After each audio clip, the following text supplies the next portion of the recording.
nos llegó una carta y se las quería compartir.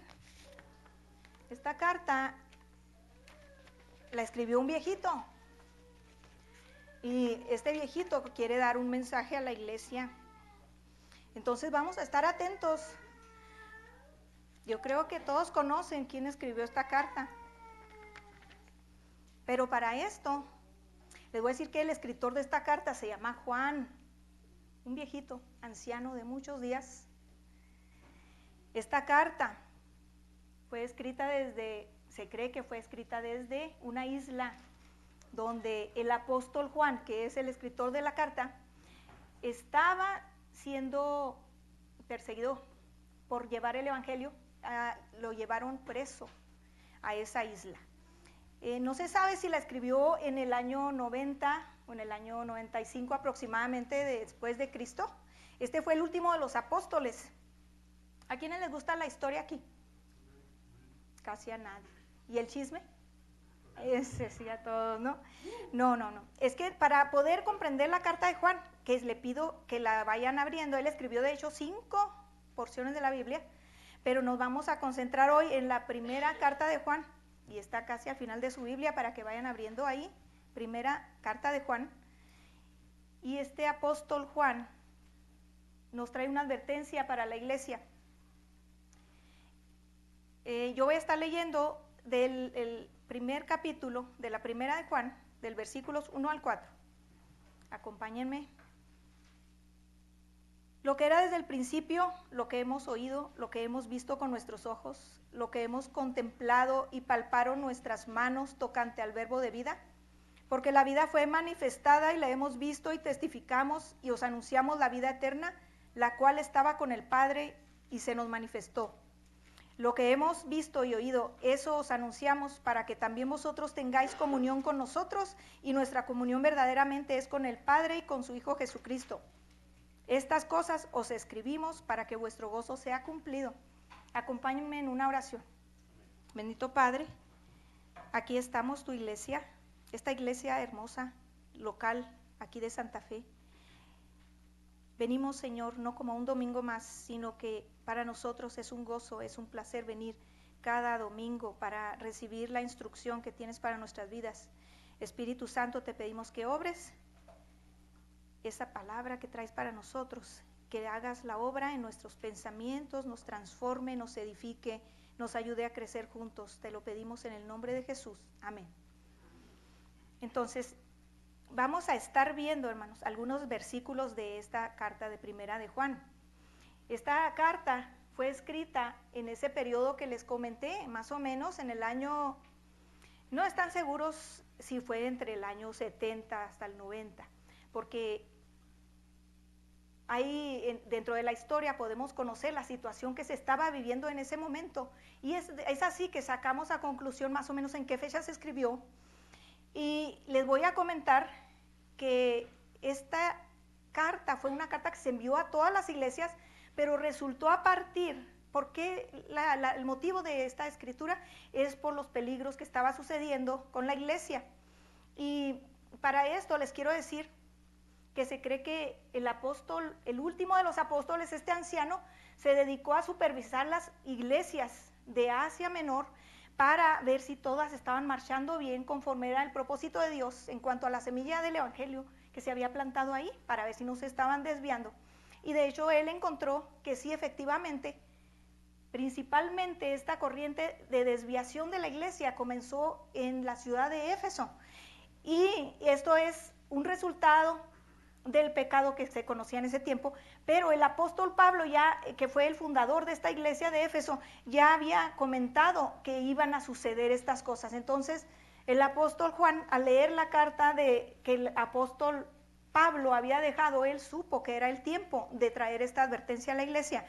Y para esto les voy a decir lo que las palabras del apóstol Pablo cuando se estaba despidiendo de la iglesia, porque ya sabía que iba a ir a la cárcel, a la prisión, y que ya no los iba a volver a ver. Entonces se reunió con el grupo de ancianos y les dijo estas palabras en Hechos 20, del 29 al 30. Les dijo: porque yo sé que después de mi partida entrarán en medio de vosotros lobos rapaces que no perdonarán al rebaño. Y de vosotros mismos se levantarán hombres que hablen cosas perversas para arrastrar tras sí a los discípulos. Esas palabras las escribió el apóstol Pablo. Para cuando el apóstol Juan escribe esta advertencia, el apóstol Pablo ya había muerto, ya había sido asesinado allá en Roma por causa del evangelio. Entonces, esta palabra que les advirtió Pablo ya se estaba cumpliendo para estos años cuando el apóstol Juan era un anciano y se preocupó enormemente. Asimismo, él dice que él era el anciano y les habla con un cariño y les dice: hijitos, ustedes cuando lean toda la epístola de Juan se van a dar cuenta cómo muchas veces les dice hijitos. Así los amaba él de esa manera. Ahí mismo en el primer capítulo donde leímos, ahí vemos a Juan diciéndole a la iglesia primeramente: yo estuve con el Señor. Eso es lo que leímos al principio cuando leímos, lo que hemos visto con nuestros ojos, lo que hemos contemplado y palparon nuestras manos, o sea, las manos de él y de los otros apóstoles. Esto les venimos a anunciar, que conocemos a Jesús, al que vino, al Redentor, al Creador de todas las cosas, al Verbo de vida, por el cual se manifestó en carne para darnos la esperanza de vida eterna.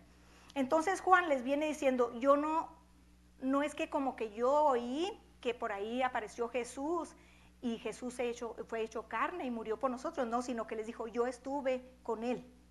En eso descansa toda nuestra fe de nosotros los cristianos, en que el apóstol Pablo, el apóstol Pedro, Juan y los 12 apóstoles estuvieron con el Señor. Ellos lo vieron, por eso pueden atreverse con esa autoridad a defender la fe. Entonces, si a ustedes les gusta la historia, fíjense, simplemente con el libro de Hechos, que fue cuando se fundó la iglesia cristiana, allí ese es un libro considerado como histórico. Yo no les estoy hablando que lean historia fuera de la Biblia. La misma Biblia les habla de la situación que estaba pasando en Éfeso. Ahí en Hechos les dice el apóstol Pablo: esto van a venir lobos rapaces que van a desviar la fe de algunos. Y luego ahora el apóstol Juan, ya viendo la situación ahí en Éfeso, ya enterándose de que hay algunos que se levantaron diciendo que Jesús, esa era una de las doctrinas conocidas en ese tiempo, de que Jesús tenía la apariencia de hombre, pero que en realidad no era hombre, que por eso es que pudo lograr esa resurrección. Entonces no, el apóstol Juan los trae y les dice: no, realmente Cristo fue carne y nosotros lo tocamos. Entonces esa amenaza, esta herejía del gnosticismo, ¿ustedes saben quiénes son los gnósticos? Hace poquito me encontré con alguien que vino aquí a la iglesia, no les voy a decir quién porque pues dijimos que no nos gusta el chisme. Dijo: yo soy gnóstico. No, hermanos, ningún cristiano puede ser gnóstico, no hay tal cosa. ¿Qué quiere decir gnóstico? Gnóstico viene de la palabra conocimiento, del griego gnosis, por eso les llaman gnóstico, transliterada del griego. Esta herejía decía que Jesús tuvo la apariencia de un hombre, pero en realidad no era un hombre. Y traía otros pensamientos contrarios a la palabra de Dios, de que cuando Jesús estuvo en el río Jordán para ser bautizado, que ahí fue donde Cristo descendió del cielo y se metió en Jesús, el hombre. O sea, unas ideas medio raras y bien contrarias a la palabra de Dios. ¿Por qué les estoy diciendo todas estas cosas? Porque estas herejías estaban destruyendo a la iglesia y ahora hay unas herejías presentes, influenciadas por falsos maestros, que nosotros los escuchamos en nuestro teléfono o en nuestra tablet, o quizá hemos estado presencialmente en algún servicio donde hemos escuchado falsa doctrina, falsos maestros. Por eso es necesario cada vez que podamos recurrir a las advertencias que la palabra nos dice contra eso. Mire, por ejemplo, yo les voy a decir las herejías actuales que están abundando en las iglesias y es una tristeza. Por ejemplo, una llamada hipergracia. ¿Ustedes saben lo que es hipergracia? Es como una exageración, decir, ya somos salvos por la gracia de Cristo, ya no importa qué hagamos en el cuerpo, ya no importa si pecamos porque Él nos perdonó. Y no, La hipergracia es como una doctrina que les está dando permiso a los cristianos para pecar, pero la palabra nos dice lo contrario. La gracia de Dios es solamente por el sacrificio de Jesús, no es por nosotros. Bueno, les voy a decir, tengo aquí algunas verdades que nos indican realmente si nosotros somos de la familia de Dios o si nosotros conocemos a Dios, o si hemos sido influenciados por algunas corrientes de pensamientos, como en aquel tiempo fueron influenciados los que estaban siendo supervisados por el apóstol Juan. Había algunas personas que allí habían aparecido diciéndoles, no te preocupes, tú puedes hacer lo que tú quieras, al cabo no tiene peso, no te va a afectar. Así les decía, no importa que sigas haciendo esto o aquello. Lo mismo pasa ahora en las iglesias. Entonces, que como nosotros somos realmente creyentes en el Señor Jesucristo, ¿verdad? Todos hemos creído en Él. Nuestra fe es realmente sincera. ¿Conocemos al Dios de la Biblia? ¿O conocemos al Dios que predican algunos falsos maestros? Aquí va a estar la diferencia. Usted mismo va a detectar si usted realmente conoce a Dios o se está siendo influenciado por las malas doctrinas actuales. Y para esto les voy a decir 4 verdades que me indican si realmente conozco a Dios. Y la primera de ellas, pónganse bien listos, porque si no les ha pasado, les va a pasar que ustedes escuchen cosas raras que no están en la palabra. La primera que les digo, que me indica realmente si yo conozco a Dios, es si yo reconozco que solo a través de Jesucristo obtengo la salvación. Lean conmigo el capítulo 2, ahí mismo no nos vamos a salir de Primera de Juan, capítulo 2, versículo 1 y 2. Juan les dijo, hijitos míos, estas cosas os escribo para que no pequéis. Y si alguno hubiere pecado, abogado tenemos para con el Padre, a Jesucristo el justo. Y Él es la propiciación por nuestros pecados, y no solamente por los nuestros, sino también por los de todo el mundo. ¿Por qué les hace esta aclaración Juan? Diciéndoles, Jesucristo es el único, es la propiciación por nuestros pecados, porque entre ellos, ahí mismo dentro de la congregación local, había unos que habían dicho, no, la salvación no se obtiene nomás por medio de la gracia de Jesucristo o por su sacrificio, decían ellos. Decían que la salvación se obtenía al tener un conocimiento del Dios oculto. ¿Quién era ese Dios oculto? Imagínense. Había ocultismo en la iglesia. Ellos creían que era basándose en el conocimiento que ellos adquirían en estas filosofías que habían aparecido en la iglesia, una serie de pensamientos contradictorios a la palabra de Dios. Estas filosofías decían, si tú te metes más y estudias más profundo, pero no la Biblia, ellos tenían otros escritos del ocultismo, en el cual decían que ellos podían tener esa relación con un ser superficial, un ser superior, que estaba oculto para ellos, pero ellos negaban que era a través del sacrificio de Jesús. Eso es bien importante entender. Si a alguien usted le ha dicho, no, es que no es solamente por Jesús que podemos ser salvos, ahí es un foco rojo. La única forma de conocer a Dios y llegar a tener estas promesas de Dios, la vida eterna, el perdón de nuestros pecados, es a través del sacrificio de Jesús por nosotros. No hay otra. Entonces, puede ser que hay personas que dicen, no, pero ¿cómo? ¿A poco nomás por medio de Jesús? Sí, van a llegar a comentar esto a ustedes y hasta lo van a ver ustedes en algún mensaje, que es haciendo otro tipo de cosas que usted puede alcanzar esa salvación, pero no es así. Mira, ahorita el canto que oíamos decía, Jesucristo basta. Mi castigo Él llevó. ¿Qué más decía? Sí, Él me limpió, el sacrificio de Él es el único que me puede acercar a Dios, por medio del cual yo puedo conocer realmente al Padre, que no es ningún ser superior oculto, es el creador de todas las cosas. Dios nos dejó su palabra para que lo conociéramos. Es solamente a través de Jesucristo, que es la palabra viva. Ahí en el versículo 1, cuando leímos en el primer capítulo, dice, lo que era desde el principio. ¿Quién era desde el principio? Dice, tocante al verbo de vida, las mismas palabras casi que escribió en el Evangelio de San Juan. Empieza el Evangelio de Juan diciendo, en el principio era el verbo, y el verbo, ¿qué dice? Y el verbo era Dios. Casi se parece mucho esta introducción al Evangelio de Juan. ¿Por qué? Porque Juan, el apóstol, conocía las amenazas que estaba sufriendo la iglesia y les estaba alertando para que no se dejaran arrastrar por esas corrientes de pensamientos filosóficos que aparecieron en el Oriente y luego en Grecia. Y luego se mezclaron, hubo una mezcolanza de tantas ideas que ellos llegaron a la conclusión, los herejes o los falsos maestros, de decir, no, es a través del conocimiento, de un conocimiento más profundo. Pues no es así que podemos realmente conocer a Dios, sino solamente a través de Jesucristo, por medio de su sacrificio. Y otra verdad que les voy a decir, para que ustedes vayan pesando sus pensamientos y digan, de verdad yo conozco a Dios. Y nada más les voy a mencionar estas 4 que les dije, pero hay varias que ustedes pueden encontrar en los 5 capítulos de esta carta de Juan. La segunda es que conozco a Dios si obedezco su palabra.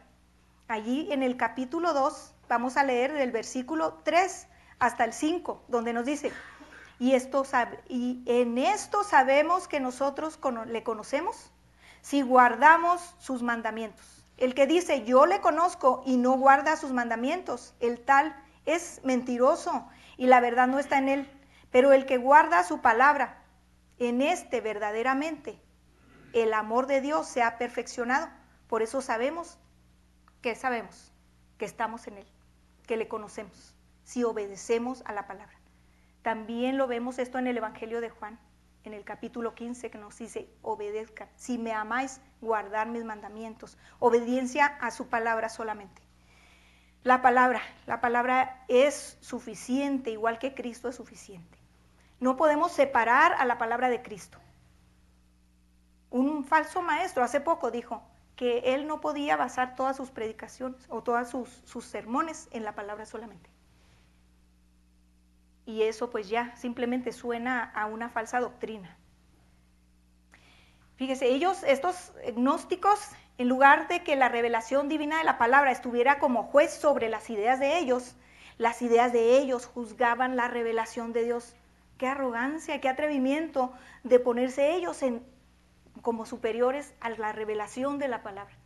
Fíjese, simplemente allí es otro foco rojo que nos dice, esto no está bien, si la palabra no es tu fuente de fe, el fundamento de tu fe, si no es la regla de fe y práctica en tu vida, entonces tú no conoces a Dios realmente, hermano. Bueno, no te puedo decir hermano, ¿verdad? Porque solamente hermanos somos los que estamos en la palabra. Conocemos a Dios si obedecemos su palabra. Si andamos buscando filosofías en otros libros que ustedes pueden leer, sí los pueden leer, hermano. No somos aquí una secta que les vamos a decir, no, nada más lean esto, no. Ustedes pueden leer lo que quieran, pero para estudiar la Biblia, usted estúdiela aparte de otros libros. Lo que les dije ahorita, en el libro de Hechos, ustedes pueden descubrir cómo fue el fundamento de la iglesia. Y mire, gracias a Dios, cómo Dios conecta todas las cosas. Tenemos cada domingo un estudio acerca del libro de Hechos. ¿No será que el pastor quiere asegurarse de que la iglesia esté bien fundamentada? Porque como pastor, él tiene la obligación de apacentar al rebaño de Dios. Y gracias a Dios por la sensibilidad del Espíritu Santo que le ha puesto a él para traernos esa palabra que es importante, que conozcamos cómo fue formándose la iglesia. En el libro de Hechos, allí la tiene. Simplemente usted léala y vuélvalo a leer. Los libros de la Biblia, en los 66 libros que está compuesta la Biblia, no se deben leer una sola vez y decir yo ya la leí. Se deben leer y volver a leer y vuélvalo. Y cuando termine de leer, vuelva a empezar a leer. Porque si usted no pone la palabra como eso tan importante, que es la clave que usted tiene para saber si usted conoce a Dios, usted va a ser arrastrado por estratagema de hombres que para engañar emplean con astucia las artimañas del error. Entonces usted tiene que seguir la palabra, no salirse de la palabra para nada. Le digo, si usted ya se siente bastante maduro para leer otros libros de filosofía acerca de los gnósticos, pues hágalo, pero no lo haga separado de la palabra. Y un consejo muy grande que les doy, la palabra es viva y eficaz y más cortante que toda espada de 2 filos, ¿verdad? Y discierne los pensamientos y las intenciones de nuestro corazón. Entonces, si la palabra es viva, y Jesucristo es el verbo, la palabra encarnada. Entonces, ¿no será que tenemos que orar antes de leer la palabra? Claro, tenemos comunión con Dios. Cuando nosotros leemos la Biblia no podemos leerla sin orar. Tenemos que siempre orar para que Dios nos abra el entendimiento, porque es solamente el Espíritu Santo el que nos va a ayudar, va a abrir nuestro entendimiento para que podamos comprender esas verdades tan tremendas que nos protegen. Y otra verdad que les digo, que indica si usted realmente conoce a Dios, la tercera es que cuando usted conoce realmente a Dios, usted tiene comunión con Dios y con los hermanos. ¿Por qué Juan les dijo esto? Pues porque estos gnósticos se apartaban para tener ese conocimiento oculto. Nada más eran unos cuantos los elegidos que podían reunirse y estudiar esos libros ocultos de filosofía para alcanzar ese conocimiento. Ellos no se rozaban con la chusma, no voy a decir la chusma, pero no estaban en una congregación donde podían tener compañerismo unos con los otros. Si acaso iban ahí a la iglesia era para decirles a los que ya estaban en Cristo, decirles, no es nomás por el sacrificio de Cristo. Y era para arrastrarlos tras ellos en esas falsas enseñanzas. No tenían buenas intenciones. ¿Por qué? Porque no habían sometido principalmente su vida a Jesucristo, que es el único que pudo redimirlos de su pecado. Ellos se sentían que no tenían pecado, se sentían que la palabra no era suficiente y también ellos no tenían comunión con el Padre, porque si la hubieran tenido esa comunión con Dios, cada mañana, cada día, decirle, Señor, yo reconozco que soy una persona que sin ti nada puedo hacer, yo reconozco que mi sabiduría es nada comparada a la tuya, yo necesito de tu guía. Si nosotros no hacemos eso cada mañana, ellos no lo hacían.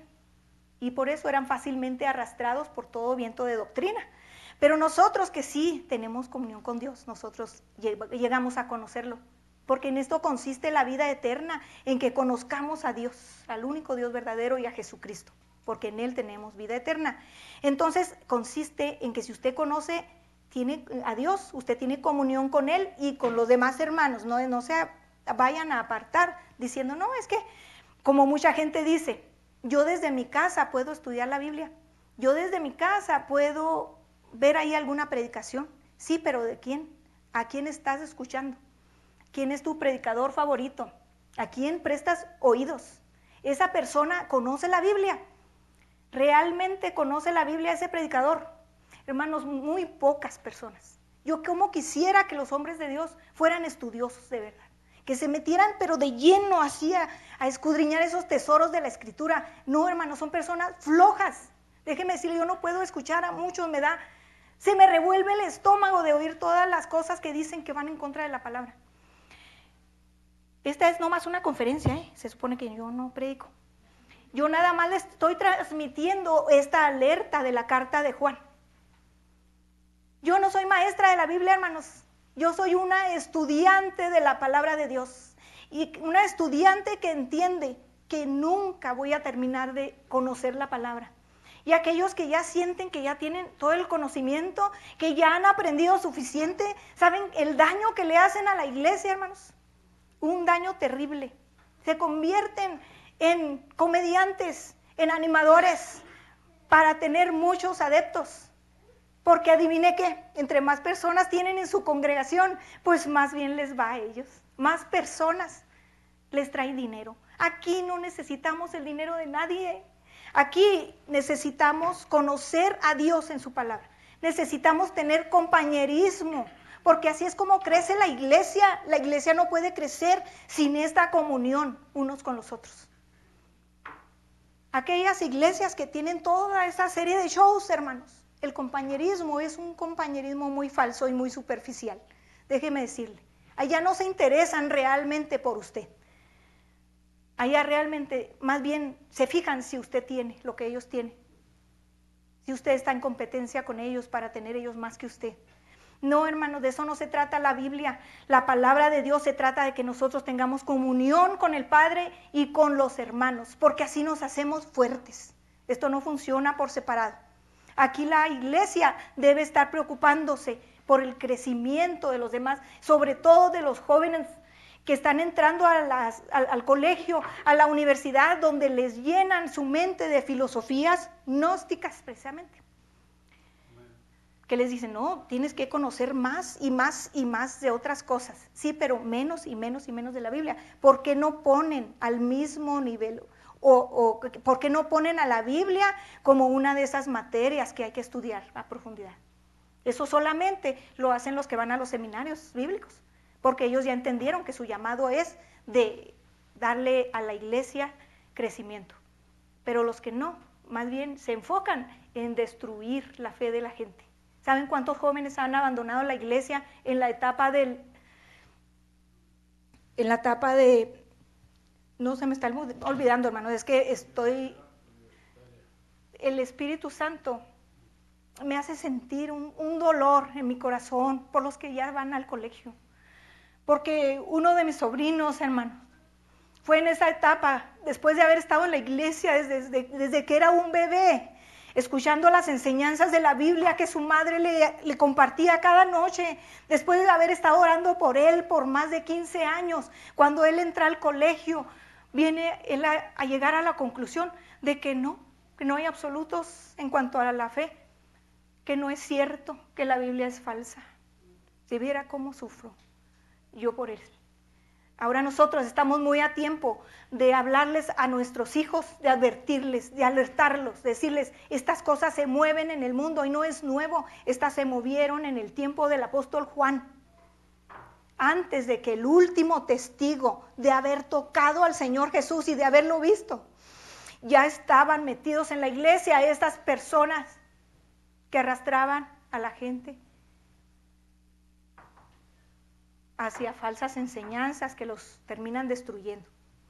Y por eso, si usted quiere conocer realmente, si conoce a Dios, entonces pregúntese, ¿tengo comunión con el Padre? ¿Tengo comunión con Jesucristo?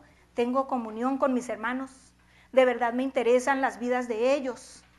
¿Son mi familia? Porque esta es su familia, hermanos. Esta es su familia. Usted no está solo aquí. Estamos en el mismo barco en el que el Señor nos puso, yendo hacia la meta, al supremo llamamiento que es en Cristo Jesús. Entonces no podemos hacerlo apartándonos para recibir allá un conocimiento oculto como lo hacían los gnósticos. Y la última que les voy a decir, verdades que indican que realmente conozco a Dios. Conozco a Dios cuando yo rechazo el sistema de este mundo caído. Ahí en el capítulo 2, donde estamos, versículos del 15 al 17. Vamos a leer. No améis al mundo, ni las cosas que están en el mundo. ¿Cómo dice? Que no amen al mundo ni las cosas que están en el mundo. Si alguno ama al mundo, el amor del Padre no está en él. Porque todo lo que hay en el mundo, los deseos de la carne, los deseos de los ojos y la vanagloria de la vida, no provienen del Padre, sino del mundo. Y el mundo pasa y sus deseos, pero el que hace la voluntad de Dios permanece para siempre.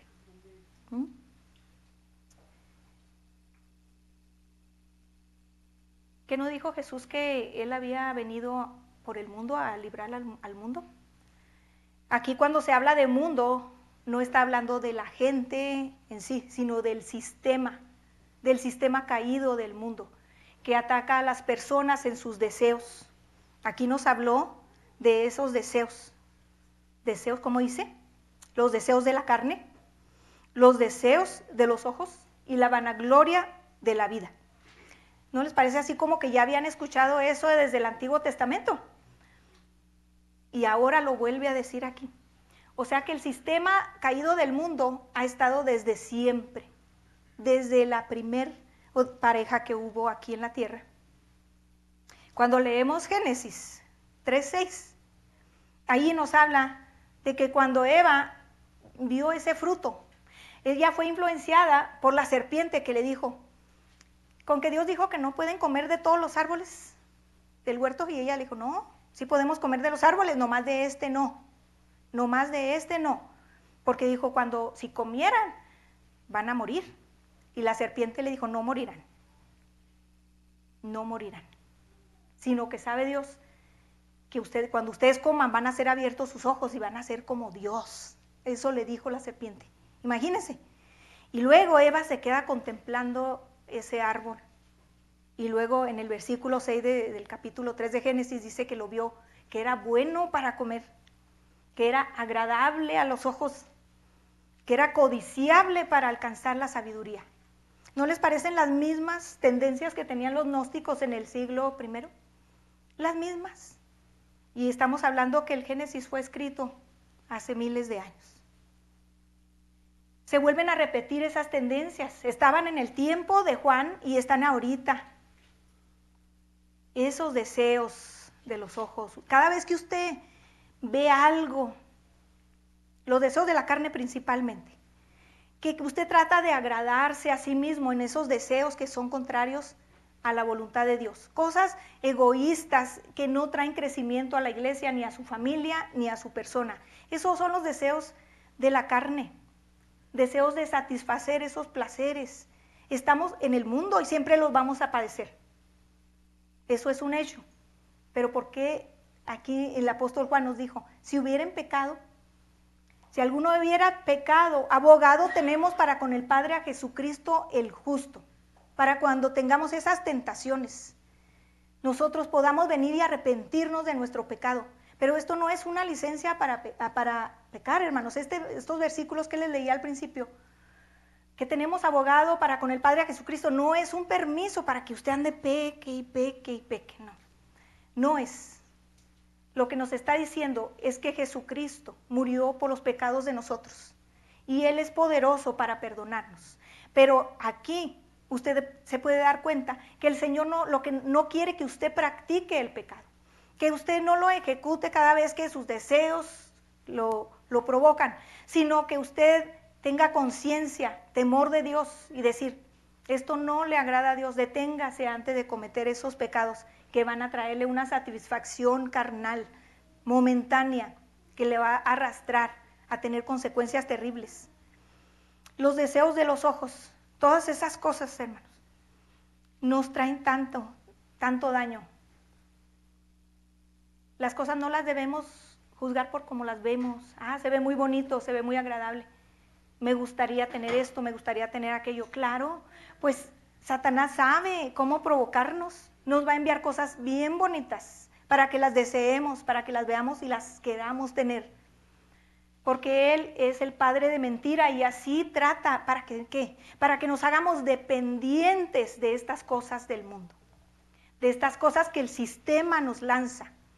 Cada día, a cada momento, quiere que dependamos de esas cosas para distraernos del propósito principal, que es que conozcamos a Dios y que ayudemos a otros a conocerlo y que todos vayamos con Él.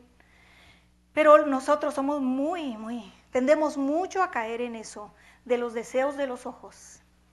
Me gusta, lo quiero y voy y lo agarro.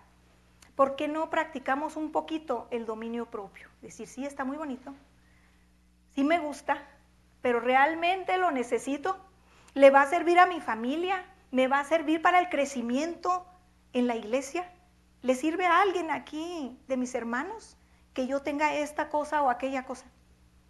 Póngase a pensar en eso. Usted conoce a Dios si usted rechaza ese sistema del mundo. Aquí vamos a estar, pero Jesús dijo, no son del mundo, como yo tampoco soy del mundo. Somos extranjeros y peregrinos, vamos de pasada por aquí. No nos entretengamos tanto en esas cosas porque nos van a robar mucho, nos van a robar años en los que usted hubiera podido ser efectivo para la obra de Dios. Y luego, agradable a los ojos, y luego la vanagloria de la vida. La vanagloria de la vida, ahí nos ataca en el orgullo. Satanás sabe por dónde llegarnos, hermanos. Nosotros por tendencia somos arrogantes y orgullosos. Es algo con lo que tenemos que luchar cada día. Que Dios nos ayude. Él a través de la palabra escudriña todo eso en nosotros. Nos hace entender los pensamientos, las intenciones de nuestro corazón. ¿Por qué hago lo que hago? ¿No será para mostrarme superior ante los demás? Porque estos gnósticos eso era lo que hacían. Ellos querían ser reconocidos como los que más sabían. No, yo ya alcancé el conocimiento. Ustedes no, porque somos solamente los elegidos podemos alcanzarlo. Eso era lo que pensaban los gnósticos. No, hermanos, el conocimiento de Dios está en esos libros, allí en los que forman parte de su Biblia. Usted la tiene en su casa. Espero que sí la lean. No la tenemos nada más de adorno. Esa es nuestra guía para vivir. Porque si no lo hacemos, hermanos, ¿qué? Vamos a ser arrastrados por nuestra soberbia, porque vamos a decir, no, es que yo no estoy mal, yo no le hago daño a nadie, yo no he cometido pecado. El primer pecado que cometemos, hermanos, es el de darle la espalda a Dios. Somos arrogantes cuando nosotros no reconocemos que necesitamos de Dios, en primer lugar. Entonces, esa es la vanagloria de esta vida. Muchos creen que es por sus habilidades, que es por su inteligencia que logran las cosas. No, hermanos, todo nos ha sido dado del Padre. Eso también lo dijo el pastor el servicio anterior, que dijo, toda buena dádiva y todo don perfecto desciende de lo alto, del Padre de las luces, en el cual no hay sombra, ni, ¿cómo dice? Ni mudanza de variación. Entonces, ¿usted conoce a Dios realmente? Hágase esa pregunta. Porque gnósticos no somos. Yo no he conocido a ninguno así que ande buscando el conocimiento. La verdad, somos flojos para leer. O no sé, perdón, a lo mejor esté ofendiendo aquí a alguno. No, a lo mejor sí leen bastante, sí estudian mucho, pero sepan que todo ese conocimiento que ustedes obtengan del sistema del mundo les puede, más que hacer un bien, les puede hacer un daño si ustedes no lo acompañan con estudio de la Biblia. Que estudien no es malo, sino que no estudien la Biblia. Eso es lo que es malo. Entonces vamos a ponernos de pie, hermanos, y reconozcan en su corazón ahorita si realmente usted ha conocido a Dios. Si usted ha reconocido algunas de estas 4 verdades que le dije en su vida. Si usted ha reconocido ya que Jesucristo es el único que le puede dar salvación y por el cual obtenemos el perdón de nuestros pecados, entonces esa es una característica de que usted ha conocido a Dios realmente. Si usted obedece a la palabra y se mantiene en la lectura de la palabra, si usted se mantiene en el estudio de la palabra, entonces usted conoce a Dios. Si usted tiene comunión con Dios todos los días, si usted hace oración y reconoce que solamente Él es soberano y que estamos aquí por pura gracia y misericordia, y si usted ama a sus hermanos y tiene comunión con ellos, entonces usted conoce a Dios. Y si usted ha rechazado el sistema del mundo corrupto, que solamente viene a dañar a nuestros niños, a nuestros jóvenes, si usted rechaza ese sistema del mundo y no es parte de él, entonces usted sepa que conoce a Dios, hermano, y lo felicito por eso. Pero si no es así, si usted no está en si usted no ha practicado estas verdades todavía, si usted no ha conocido estas verdades todavía, yo le invito ahora que ya empiece a hacerlo, porque es muy peligroso. La Biblia está llena de alertas. Ahí nos está diciendo el apóstol Juan, esto pasó en el primer siglo, esto está pasando ahorita en el siglo, que es el último tiempo en el que estamos viviendo.